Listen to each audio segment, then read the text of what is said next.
Hey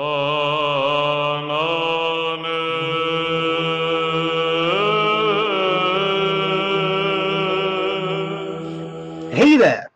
As I cannot tell this myself, I've hired an actor to tell it for me.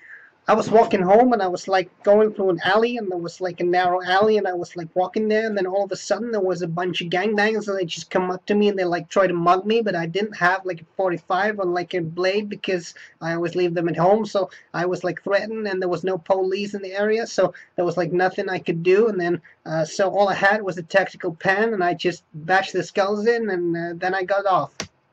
I wasn't really mugged, but I found this pen online. Someone suggested that I should check it out, and I was utterly fascinated by the whole thing. You know, I have an interest in samurai culture. There's a couple of swords there.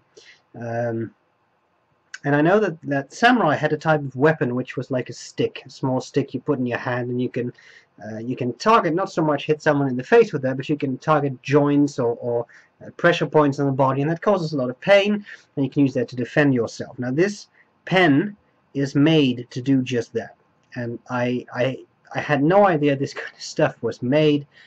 I'm not a huge tactical guy with quick detach things, etc., but this was just too much fun. I could get a reasonable price, so I got it. So what are we talking about? We're talking about a pen by this company, Schrade. I thought it was Schrade. I thought it was German, but apparently it's a US brand since 1904. That's what it says on the box. Schrade. I'm just going to say Schrade. The Schrade tactical pen. I'm sure that's the way you should pronounce it.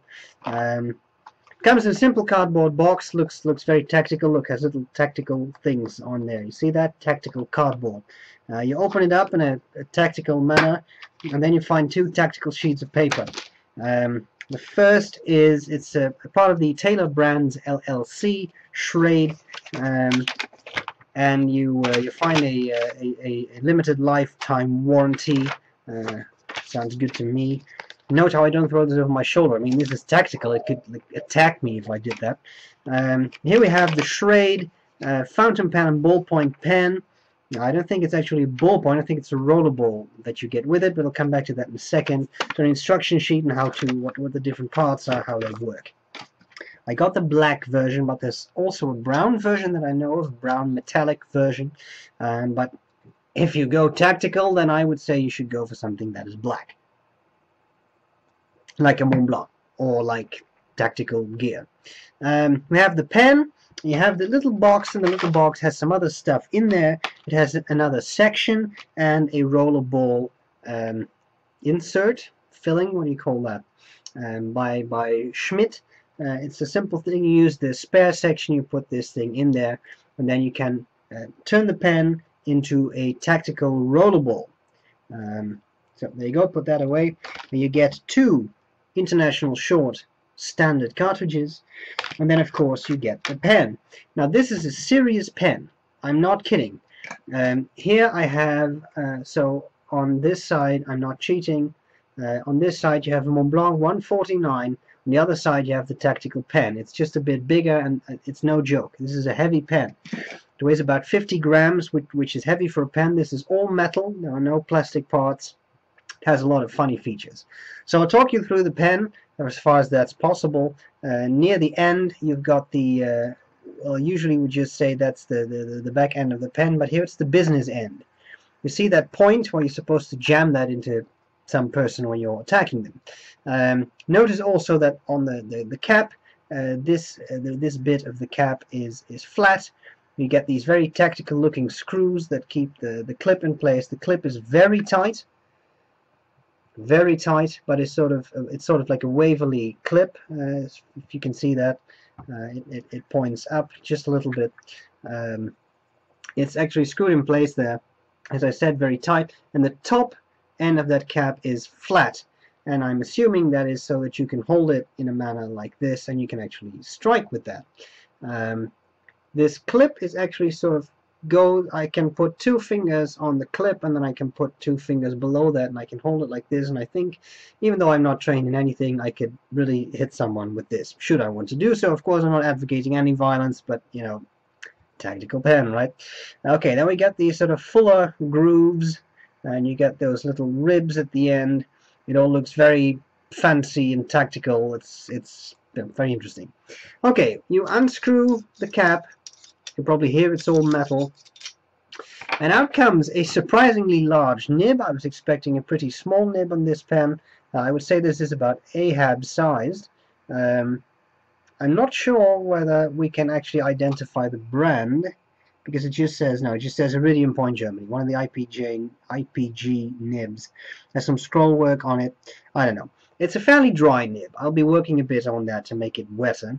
And apart from that, it's pretty standard. I've shown you it has some scroll work, it has IPG on there, and it has a regular feed which has the number 8 on the back. I'm not sure how well you can see that. You may be able to see the overall shape of the section. Also metal, not plastic, and actually surprisingly pleasant to hold. It has a lot of ribs and things. The threads are a bit sharp, but it's a pretty big section with a nice sort of indenture there, which you can hold. Pleasant to hold.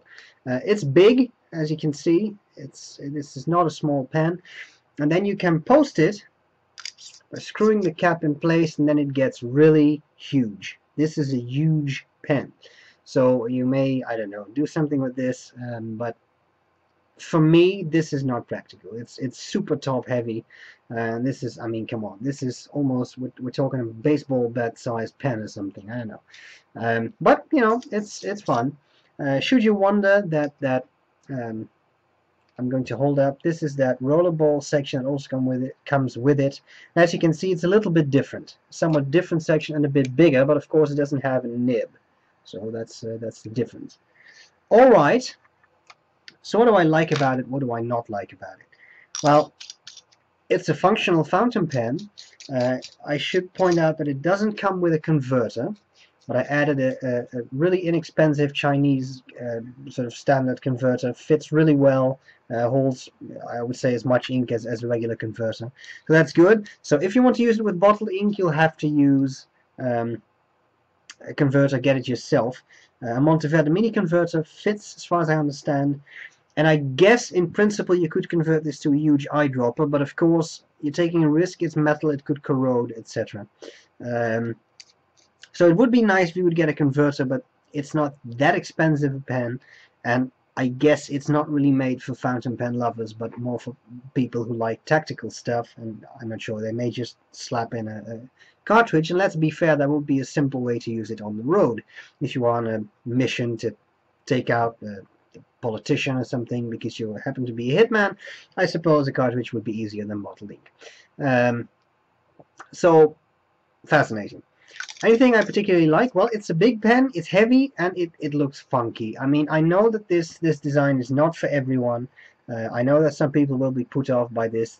It does look aggressive, it does look odd, but I know that there's a whole lot of tactical people out there who just love this type of stuff, and it's a novelty pen. That's what I would say, and it's functional. It's a fully functional fountain pen. Has a big, decent, nice nib. A bit dry, but it's, you know, it's big. It looks cool. So there you have it. Of course, it should have been a black nib. Then it would have been completely tactical. But okay. Anything I really don't like about it? Well, the posting is a bit ridiculous. I mean, it's cool that you can screw it in, but this, come on. I don't think anyone would use the pen like this. It's so top heavy. On the other hand, if you want to use this as a weapon, if that's, I mean, a serious issue, then I guess this would, it's very secure. You cannot bend it or dislocate it except unscrew it. I suppose this would make for an interesting weapon. And you know what? That's all there's to it. It's interesting. Let's put it that way. I'm going to show you how it writes, and that's all there's to it. So I hope this was useful. Make sure you don't get ambushed, and I'll see you later. Bye-bye. Okay, so here we go with the Schrade tactical pen. I'm not posting this. It's pretty big. Schrade tactical pen. This is the fountain pen nib, obviously. I'm not going to use the rollerball nib, no rollerball tip. I'm sure it works fine, but I mean, I'm not really interested in that. The ink is Gerbin Perle Noire. Let's do a bit of writing.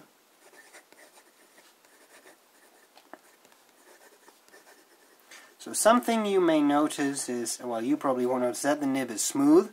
That is something you might not notice, but what you probably will notice is that the nib skips. And I think that's because it's quite dry. You see it here, and you see it there, and you see it here, and I don't like that. But it could be the ink, but I've never had any issues with Perle Noire, so I'm assuming it's the ink. Sorry, it's the nib. The nib slits seem to be excessively tight, so I'll probably just open that up a bit with a brow shim, and I should be fine. So if I do some fast writing,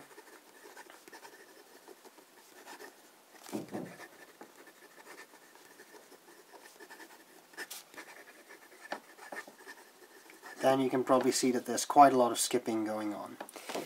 So that's really something that would have to be taken care of for me. Okay, what about wetness?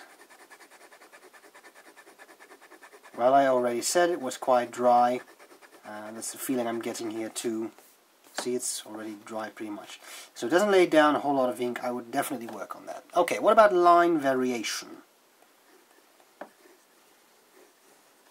Looks like there is something to be had in that regard.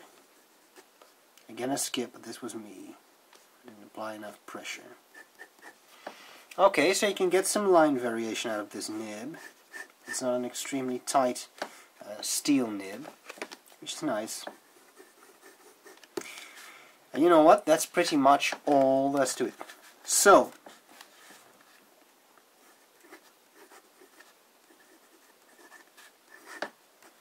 I hope this was useful, and keep your head down. Bye-bye.